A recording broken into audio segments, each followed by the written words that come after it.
Você espera toda quinta-feira para fazer um TBT? Lembrar uma viagem, um momento bom, uma conquista? O mundo mudou, mas algumas coisas não podem ser esquecidas. E é por isso que também trouxemos o TBT para segunda-feira. Estranho? Achamos que não. Segunda-feira é um dia de recomeçar, pensar no futuro ao invés do passado. E por uma causa importante, essa hashtag ganha mais um significado. TBT. Tudo bem tratar o câncer. Sim, vivemos uma pandemia, mas o câncer não para. É hora de prestar atenção em você, na sua saúde, nos sintomas, continuar a diagnosticar e tratar com segurança. Poste toda segunda-feira o seu TBT. Vista uma máscara azul e mostre como, cuidando da sua saúde, você cria novas memórias. Voltar a dançar, viajar, fazer novos amigos, viver novas histórias. Juntos, damos mais força para essa causa. Vamos mostrar que, apesar da pandemia, continua tudo bem tratar o câncer.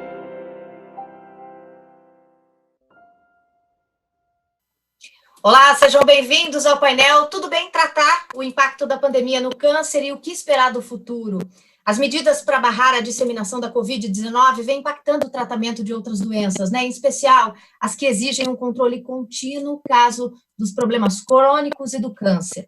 Pesquisas promovidas por instituições voltadas à oncologia desenham um cenário preocupante, com atrasos em exames preventivos e interrupções de tratamentos. Apenas entre março e maio, pelo menos 50 mil brasileiros deixaram de ser diagnosticados com algum tipo de câncer, segundo uma estimativa da Sociedade Brasileira de Cirurgia Oncológica e de Patologia. Isso sem contar a queda de 70% no número de cirurgias para o manejo de tumores. Daí a importância de campanhas como a hashtag Tudo Bem Tratar o Câncer, com foco em deixar claro para a população que é possível prosseguir, sim, com consultas, exames, procedimentos todos os demais cuidados de forma segura. Para falar sobre as principais mudanças nos protocolos de atendimento dos pacientes com câncer e o que esperar no pós-pandemia, nós reunimos hoje nesse painel do Summit Saúde Estadão, que tem o patrocínio da Janssen, o Dr. Antônio Carlos Lima Pompeu, que é presidente da Sociedade Brasileira de Urologia, com a gente também o Dr. Jorge Vaz Pinto Neto, da Associação Brasileira de Hematologia, Hemoterapia e Terapia Celular, e teremos ainda a participação gravada da Luciana Holtz, que é fundadora e presidente do Instituto Oncoguia, uma associação que apoia o paciente com câncer. Antes de abrir o nosso papo, nós vamos lançar uma enquete que vai ajudar a gente a nortear essa conversa, sobre o quanto a pandemia impactou os exames e consultas. Para responder essa enquete, você precisa clicar no link da bio do post para participar com a gente, para escolher ali sua alternativa e enviar para nós. A pergunta é: você adiou a realização de algum exame ou de alguma ida ao médico por meio da pandemia? Sim ou não? Agora a gente começa com o doutor Antônio Carlos. Doutor, bom dia. No câncer, em geral, quanto mais cedo for o diagnóstico, melhor é o prognóstico do paciente, a gente sabe disso. Para alguns tipos de câncer, como o de próstata, o de bexiga, é possível diagnosticar a doença precocemente se o paciente fizer o seu acompanhamento preventivo, e regular com o médico. Na sua perspectiva, qual tem sido o impacto da pandemia no diagnóstico precoce dessas doenças, e qual o principal problema em se atrasar esse diagnóstico? Bom dia, doutor. Bom dia, Rita, muito obrigado, um prazer estar aqui com vocês e falar com toda essa audiência aí. Eu acho que esse princípio é fundamental, O câncer, a nossa meta é o diagnóstico precoce, se não houve prevenção, diagnóstico precoce e instituição do tratamento no momento oportuno, em geral, o mais breve possível. A pandemia influenciou muito, porque para se fazer o diagnóstico, precisa saber a consulta médica, precisa se fazer a história, o paciente precisa fazer os exames e ter o diagnóstico, para então se estabelecer o tratamento. Nessa fase da pandemia, o que aconteceu foi um afastamento muito grande dos pacientes, das pessoas e dos médicos.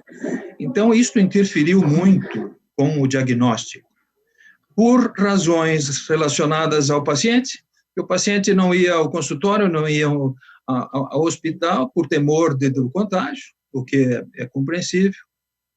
Por outro lado, as instituições, os hospitais se voltaram principalmente, se adaptaram para o tratamento dos pacientes do Covid, em detrimento do atendimento de outras doenças.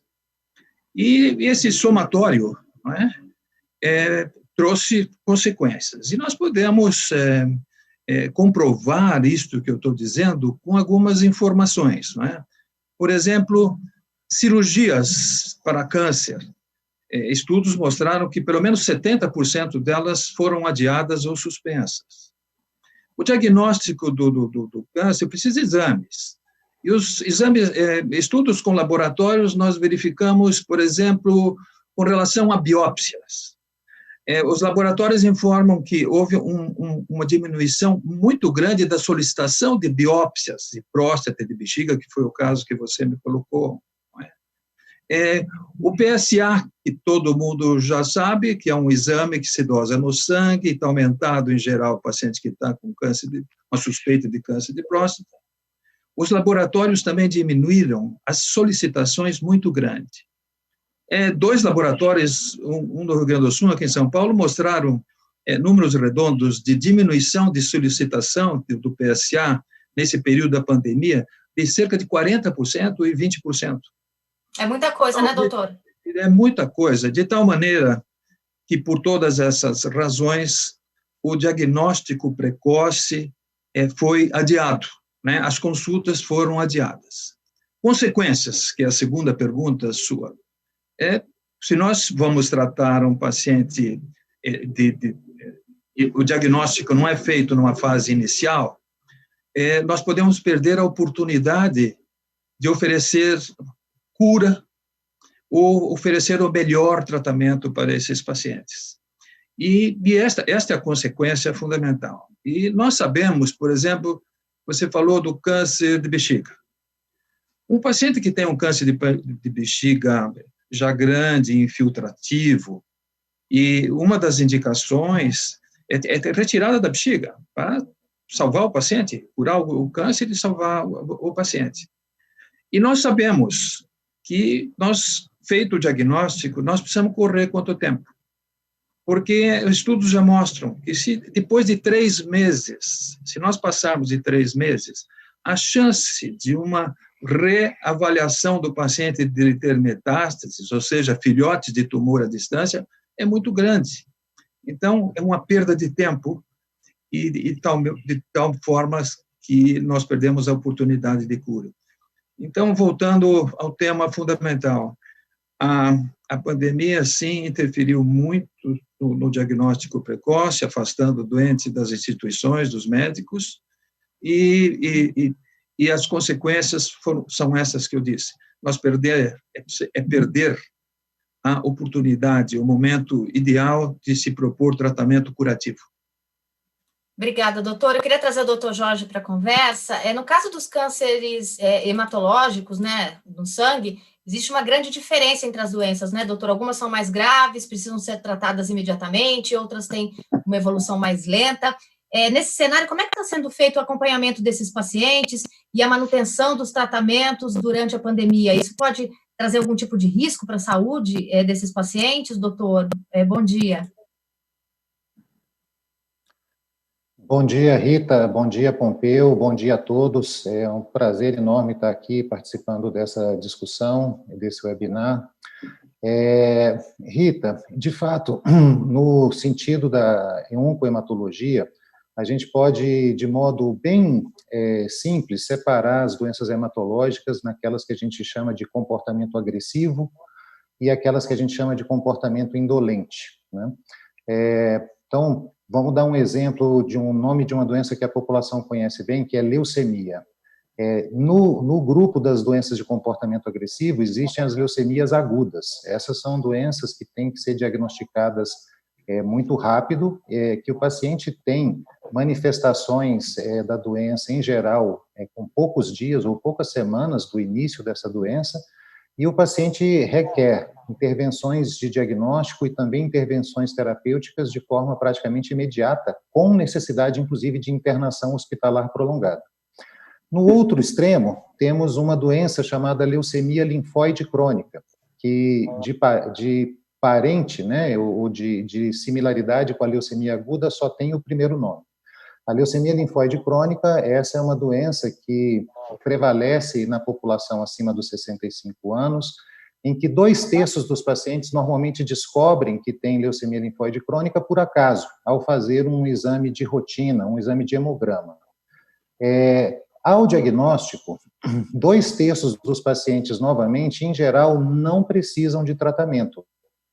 Basta um acompanhamento. A leucemia linfóide crônica é uma doença que você só inicia terapêutica se ela tiver alguma repercussão para a vida do paciente. Caso contrário, o paciente pode conviver com a doença durante anos e até décadas, e em muitos casos, inclusive, nunca requerer um tratamento. Então, essa divisão na hematologia, ela é importante, né? O que a gente tem visto? Que para as doenças de comportamento agressivo, como elas se manifestam de maneira abrupta, né? Um outro exemplo são os linfomas agressivos, o linfoma chamado linfoma difuso de grandes células, onde há o crescimento, né, de tumores, né, de gânglios cervicais, né, as chamadas ínguas, né, crescem rapidamente, então o paciente fica assustado com isso e procura assistência médica. De um outro lado, temos um linfoma chamado linfoma folicular, onde esse processo ocorre de maneira mais lenta. Então, o que a gente tem notado? Que para as doenças agressivas, praticamente não houve diferença, embora tenha ocorrido muito medo da população em se submeter a internações hospitalares por compreenderem que o hospital é um dos ambientes de maior risco, né, de contaminação pela Covid-19. Do outro lado, as doenças indolentes, elas têm sim, o paciente tem procurado menos, né, como o Pompeu já relatou, inclusive com dados, né, os pacientes têm feito menos exames. Então, o número de diagnósticos tem sido reduzidos nesse período ao longo desse ano. Felizmente, para as doenças indolentes, o impacto de um atraso de diagnóstico é menos importante, né? Não que não tenha importância, porque todo mundo requer orientação adequada sobre a sua doença, e mesmo que a doença seja de um grupo que a gente chama de indolente, de manifestação lenta, a avaliação com marcadores de prognóstico, né, que é onde a gente pode prever qual vai ser o comportamento dessa doença nos próximos meses. E se o paciente requer, então, uma vigilância mais frequente, com novos exames e consultas médicas, ou se ele pode ficar mais descansado. Então, em linhas gerais, os pacientes com as doenças indolentes, já diagnosticadas, têm sido orientados a permanecer mais em casa, a realizar exames somente quando absolutamente necessário, para que a gente, com isso, contribua com as medidas de isolamento social, que é uma das medidas mais importantes para conter, né, o avanço e reduzir o número de casos da Covid-19. Sem mencionar que os pacientes oncohematológicos, tanto de um grupo quanto do outro, são pacientes que têm um grande risco de desenvolver as formas graves da doença. Então, esses pacientes, eles têm que ser mais protegidos, vamos chamar assim, né, ou ficar mais atentos, mais aderentes às medidas de proteção, de isolamento social e uso dos fatores de proteção, máscara, álcool gel, de maneira muito mais contundente do que a população geral. Obrigada, doutor Jorge. Eu vou aproveitar e trazer a Luciana Rhodes, do Oncoguia, né? A gente vai ouvir um pouquinho essa visão dos pacientes no meio dessa pandemia. Ela vai falar sobre qual tem sido o impacto da pandemia no diagnóstico e também no tratamento do câncer na perspectiva dos pacientes. Vamos assistir. Olá, bom dia. É um enorme prazer estar aqui hoje com vocês e acho que é muito importante enfatizar o quanto a pandemia impactou muito a situação do câncer no Brasil. Nós, desde o início, estamos acompanhando muitos pacientes que tiveram seus tratamentos cancelados, e quando a gente olha para os dados oficiais, inclusive do DataSUS, a gente sabe que o impacto maior ocorreu principalmente nos exames relacionados ao diagnóstico do câncer no Brasil. Então, né, uma queda muito grande no número de mamografias, uma queda muito grande no número de colonoscopias, número de biópsias, de cirurgias. Então, acho que aproveito esse espaço aqui para, inclusive, deixar clara a nossa preocupação do quanto a gente tem sentido falta de uma definição clara de um plano de retomada. Já sabemos que infelizmente nos espera uma epidemia grave de casos avançados de câncer. O que a gente pode começar a fazer hoje? Acho que essa é a principal pergunta e eu realmente convido a todos vocês para que a gente faça alguma coisa juntos. Muito obrigada. Bom, a gente viu então a Luciana Rotz, do Oncoguia, falando um pouquinho desse ponto de vista dos pacientes, complementando aí o que o doutor Antônio Carlos e o doutor Jorge já trouxeram aqui para a gente, mas com o olhar do paciente. Doutor Antônio, eu queria que a gente falasse, porque esses pacientes de doenças crônicas que demandam cuidados, como todas as pessoas que estão vivendo esse período tão desafiador, eles ouvem sempre esse recado de ficar em casa, né, essa recomendação de ficar em casa, né? Mas a gente sabe que muitas vezes esses pacientes têm mesmo que sair, ou para fazer os seus exames de controle, ou até para fazer os exames de rotina para um eventual diagnóstico, né? Eu queria que o senhor falasse um pouquinho quais são as orientações importantes para cuidadores, para familiares de doenças crônicas e também para essas pessoas que não têm uma doença, mas de repente estão com seus exames de rotina atrasados. Eu queria que o senhor falasse um pouquinho sobre esses dois universos. Bom, esse ponto é uma das preocupações atuais da medicina e das especialidades, né? Ou seja, é da perda do momento ideal do tratamento, né? Mas, o que nossas campanhas atuais é de favorecer a que os pacientes voltem aos consultórios, voltem aos hospitais, porque atualmente nós temos argumentos mais fortes do que tínhamos no começo da pandemia, né? Porque nós não conhecíamos essa doença, passamos a conhecer mais, sabemos do seu grau de contaminação, que é altíssimo, e passamos a tomar cuidados pertinentes para se evitar a contaminação, ou pelo menos diminuir a contaminação e favorecer as pessoas a serem atendidas.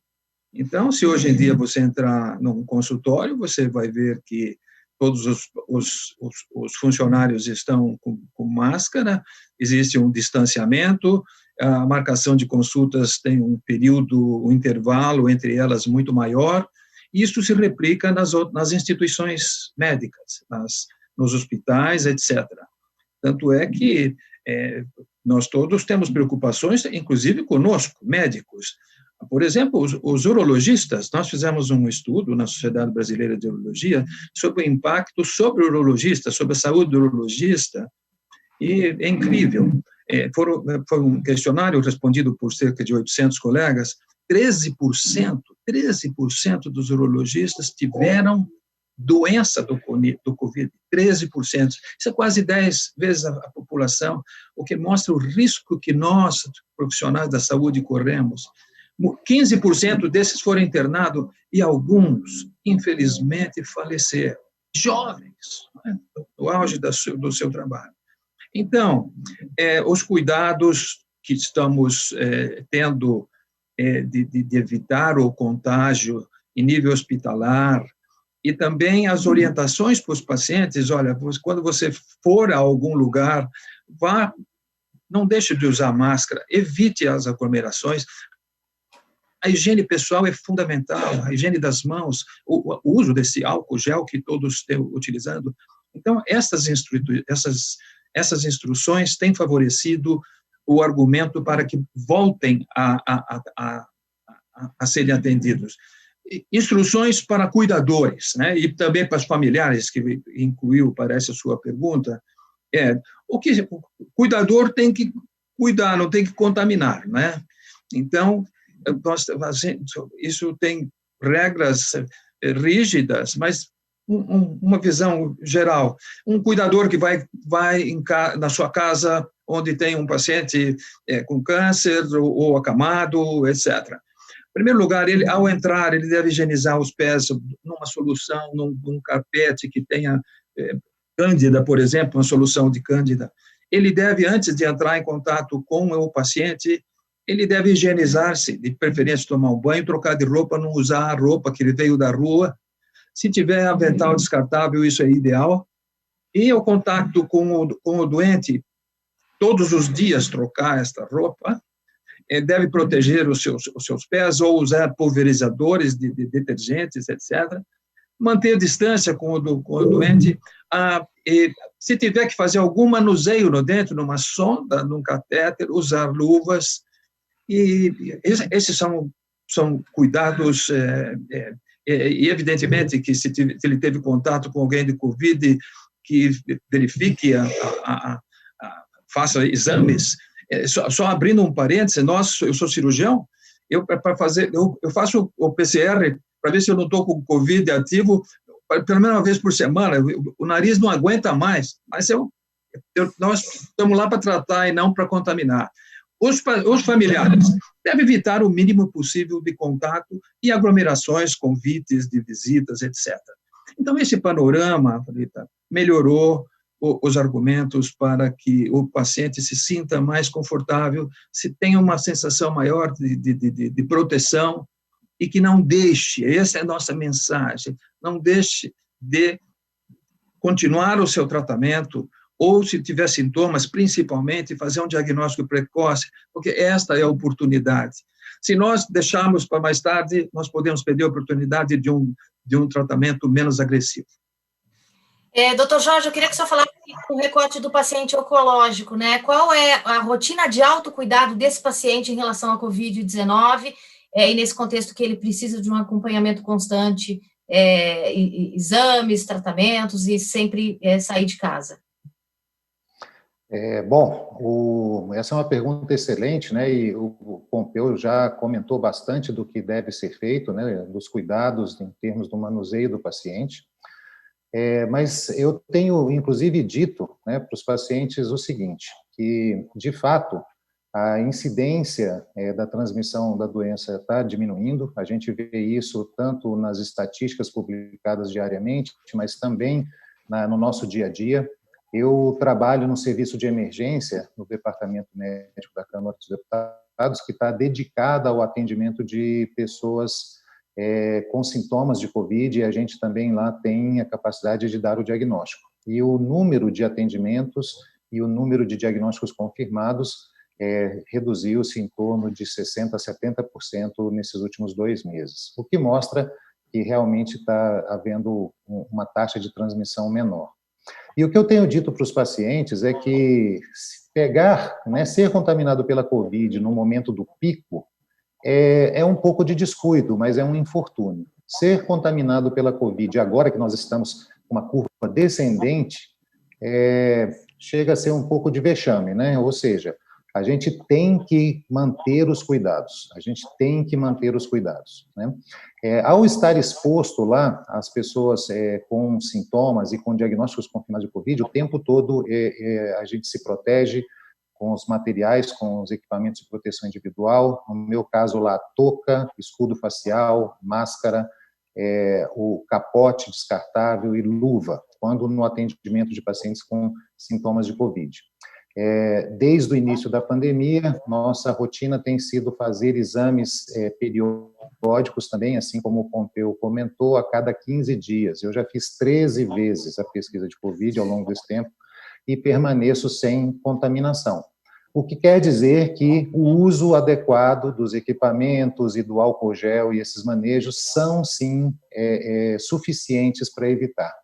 Então, o que nós temos dito para os pacientes é isso, pessoal, olha, exponha-se o menos possível, evite aglomerações, quando você quando for necessária a sua exposição, use máscara e o álcool gel. As diversas instituições, em particular as instituições de saúde, estão, sim, muito preparadas, né? Houve um aprendizado grande ao longo dessa pandemia.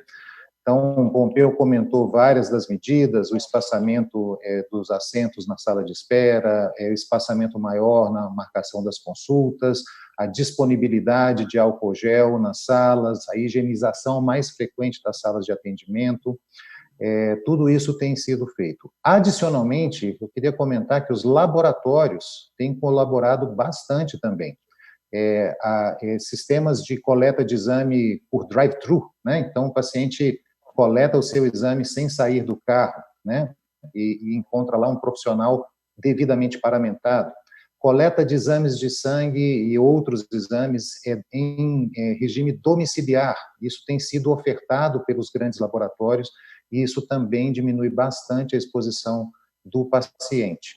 Nos hospitais, adicionalmente, né, eu queria comentar que vários hospitais têm tomado cuidado de não só exigir que um paciente que será internado por um procedimento eletivo, aquele procedimento programado, que ele faça o teste da COVID, faça o RT-PCR, mas como também disponibilizar esse exame. O próprio hospital, né, ele faz a exigência, mas também disponibiliza o exame para que o paciente, então, tenha um exame negativo antes de ser internado e, com isso, diminua o risco de contaminação de todo o time de saúde. Então, essas são medidas que têm, de fato, ser demonstrado muito eficazes, né, para a redução do risco de contaminação, não só dos pacientes oncológicos, mas também da população em geral.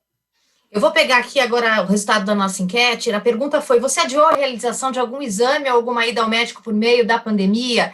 81,3% disseram que sim, que adiaram algum tratamento, algum exame, e só 18,8% disseram que não. A gente já está quase encerrando e eu queria pegar os dados desse resultado. A gente já falou bastante sobre as consequências, né, desse tipo de adiamento, dessa escolha de não fazer os exames periódicos e não se tratar.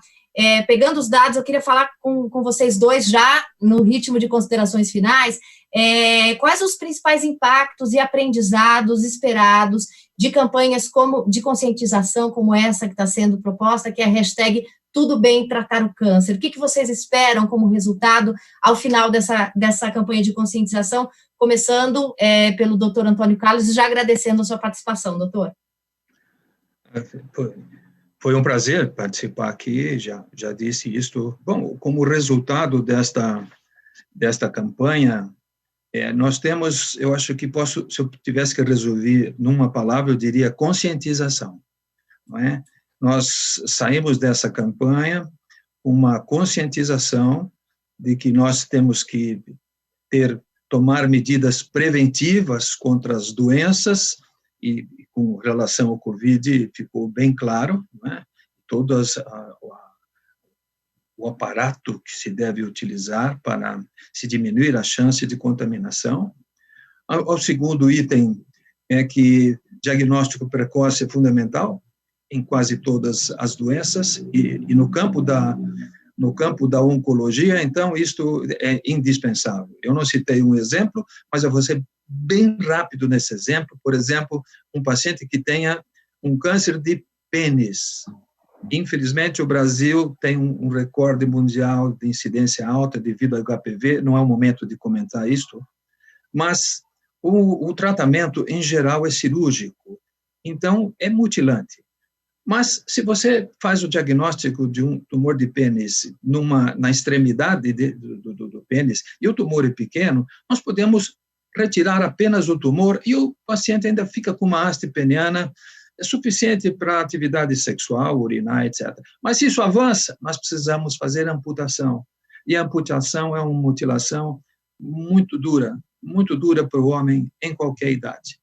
Então, eu acho que a conscientização dessas coisas e a final dessa conscientização é que você, que é paciente, continue seu tratamento, não interrompa, porque isto pode ter um preço no futuro próximo à distância. Eu acho que essas são as considerações fundamentais que eu sinto desta campanha. E a Sociedade Brasileira de Urologia está fazendo uma campanha, eu acho que todos sabem, Novembro Azul, dedicada à saúde do homem, principalmente relacionado ao câncer da próstata. Eu acho que estas são minhas considerações. Muito obrigado, foi um prazer estar aqui com você e compartilhar este questionário aqui com o Jorge, amigo de muito tempo, companheiro e profissional de alto nível. Obrigada, doutor Antônio Carlos, por ser nosso. Agora eu queria ouvir o doutor Jorge, né, as considerações finais e também quais são os impactos de campanhas como essas do Tudo Bem Tratar o Câncer, doutor Jorge. Bom, mais uma vez também agradeço muito a oportunidade, foi uma honra dividir esse espaço com pessoas de tão alto conhecimento, a exemplo do nosso querido amigo Pompeu, né, que dispensa maiores comentários, né, pelo seu destaque e atuação na área. Eu acrescentaria a palavra conscientização, reforçaria a palavra conscientização, que o Pompeu já destacou, mas eu acrescentaria também confiança. Eu acho que os pacientes, eles podem estar confiantes de que os serviços de saúde, as clínicas e os hospitais estão adequadamente preparados para recebê-los, os laboratórios, né? Então, as medidas devem ser mantidas, as orientações, todos os cuidados, mas podem confiar, nós estamos preparados, a gente aprendeu muito ao longo dessa pandemia. E a sua doença, o seu câncer, ele não só precisa ser detectado precocemente, vamos citar outros exemplos, câncer de mama, câncer de intestino, onde, além do câncer de próstata, né, que o Pompeu já destacou, são doenças onde o diagnóstico precoce é fundamental, né, para a maior chance de controle e cura da doença. Nas doenças hematológicas, isso também não é diferente. Então, conscientização e confiança. Os profissionais têm oferecido, inclusive, teleconsultas, foi uma das coisas que a gente não comentou, mas o teleatendimento foi regulamentado tanto pelo CFM quanto pela Associação Médica Brasileira. Então, isso serve de orientação. A gente tem usado as ferramentas que estão disponíveis, né, facilitando a comunicação entre os profissionais de saúde e os pacientes. Então, a gente espera que as pessoas saiam mais tranquilas, né, depois de assistir isso, e que possam retomar, se já não o fizeram, o cuidado das suas doenças e o cuidado da sua saúde. Obrigada, doutor Jorge. A gente encerra, então, o nosso fórum online, hashtag Tudo Bem Tratar, o impacto da pandemia no câncer, o que esperar do futuro. É uma realização do Estadão, com a produção do Media Lab Estadão e patrocínio da Janssen, empresa farmacêutica da Johnson & Johnson. Obrigada pela audiência. Nós também encerramos aqui o Estadão Summit de Saúde 2020, os legados da pandemia. Foi uma semana de muita discussão, muitos painéis interessantes, e a íntegra do que aconteceu durante toda essa semana você pode assistir no www.medialabestadãoplay.com.br. Muito obrigada pela companhia de vocês, pela sua audiência. Até a próxima.